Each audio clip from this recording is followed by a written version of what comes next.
नमस्ते प्रणाम, हम अनीता विश्वकर्मा मीरा अवधि गीत में आप सबके स्वागत करते हैं।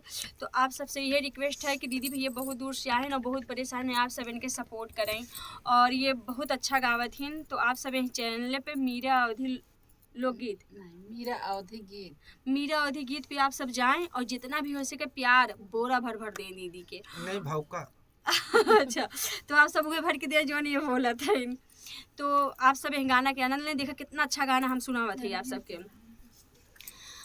अरे गवन चली हो गवन चली ननद बहू रहिया, गवन चली हो ननद बहू रहिया, गवन चली। अरे गवन चली हो सखी, गवन चली हो ननद बहू रहिया, गवन चली हो ननद बहू रहिया, गवन चली हो ननद बहू रहिया।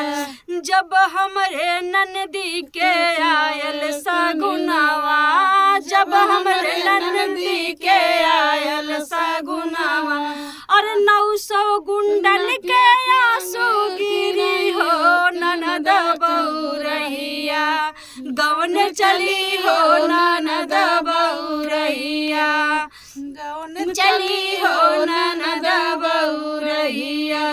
जब हमरे ननदी के डोला सजई है, जब हमरे ननदी के डोली सजई है, जब हमरे ननदी के डोली सजई है, और 900 गुंडन के लाठी चली है ननद बहू रहिया, गवन चली हो ननद बहू रहिया, गवन चली हो ननद बहू रहिया। इंटरटेनमेंट के लिए रहा भैया।